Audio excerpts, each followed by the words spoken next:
need my face on a billboard. We buy houses.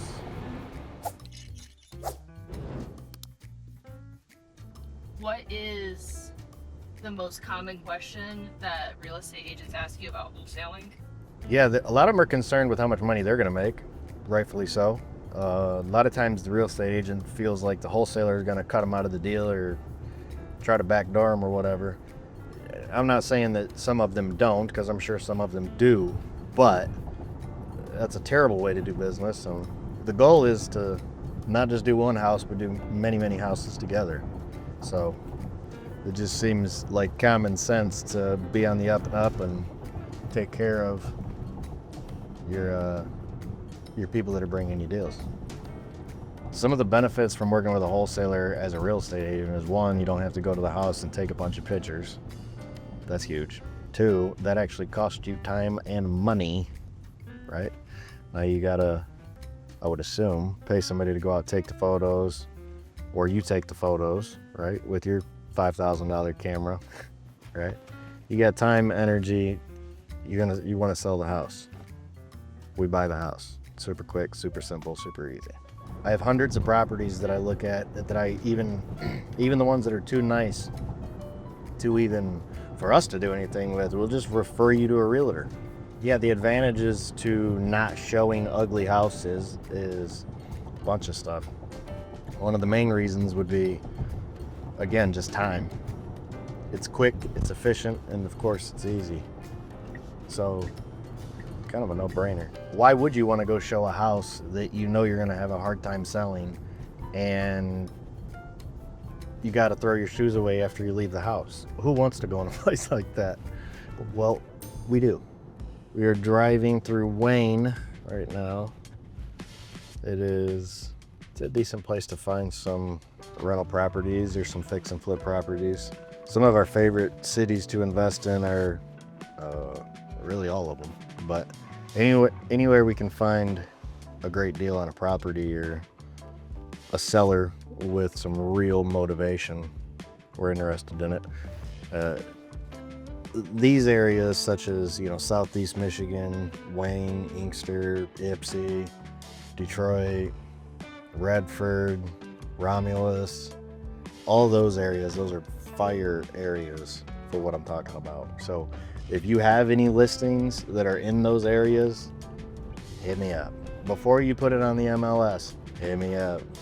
Let me take a look at it. If I can get you a cash offer or get the house sold for you right then and there, save you all kinds of time, money, you get paid quick, and we could do the next deal together. So the ones that have been sitting for a while, right, you got to think about this. Why are they not selling? Say it's like a multi-unit, right? These are my favorite. So I'm buying these, so the number one way I acquire these things would be get a hold of them, say, hey, I understand you're trying to sell this property and you've had a heck of a time doing it. Why do you think that is? Well, maybe they don't even know. Most agents don't.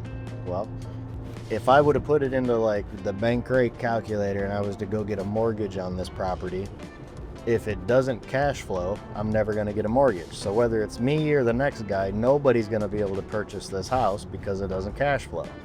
So lots of times the houses that are sitting on the market or multifamily units, whatever, it's got long days on the market.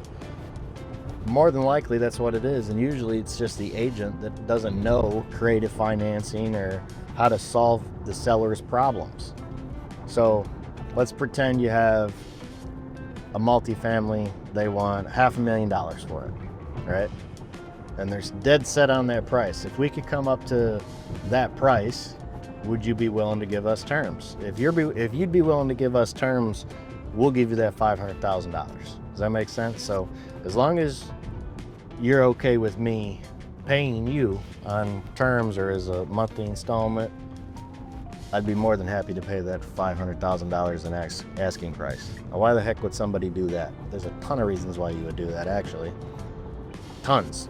One, taxes. You are deferring that, right? You're pushing that on. Now you have another investment property, and it's truly an investment property because now you're the bank. You're just simply sitting back collecting money. We're doing all the hard work. We're doing all the managing. We're doing everything. you're just sitting back collecting money. So if that's you, or you got a customer, you're an agent, you're a homeowner, whatever, you want top dollar for that property and you're open to creative deals, I got a solution for you. If you're a real estate agent and you want to get into wholesaling, you should. I know a lot of agents, they're like, hey, I went to school to go be an agent. I got to be an agent. And they got their blinders on. And yeah, if you're green, you're growing, you're ripe, you rot. Learn something new every day. Get out there and help somebody too. A lot of the agents that I've spoken to, not a lot, some of them are like, yeah, I know you wholesalers. First of all, wholesaling is an activity. They're not an individual. So I happen to wholesale, I happen to do creative deals, I happen to do all kinds of deals, cash deals too, right? We're not a one-trick pony. The point is to solve the problem, find a solution for their issue, whatever that may be. So a lot of the times that the agents just think, I gotta sell this property on the MLS, you're literally screwing your customers and you're screwing yourself, because you're not gonna get a sale, the property's not gonna sell, it's gonna sit on the market, or even if they don't have any equity to sell it, now you're not getting paid, now what? Right? You should be paid for your job. If you got a property that's sat on the market for 30 days right now, call me. 60 days, you should have called me by now. 90 days, you're about to lose the listing. What are you doing? Right? Now, and here's what happens too. A lot of times this happens, right? Agents, they got a little bit more time to sell that property, so they're just thinking that some big fish is going to come by and magically write them a check. If the house has been sitting on the market, the odds of that big fish seeing that roof is like a million, right? They've seen it already. They're not going to change their mind one day. So if you have a property that isn't moving and they're stuck on that price, you need to do a creative deal. You have to. What other solution do you have? Because selling the traditional way on the market may not work. Got to solve the problem.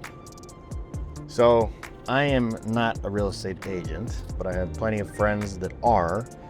There's a statistic running around that 70% of real estate agents didn't close one freaking deal all year last year. 70%. That is an astronomical amount of you that are not making money when you should be. Think outside the box. Get creative. Solve people's problems. You'll be paid.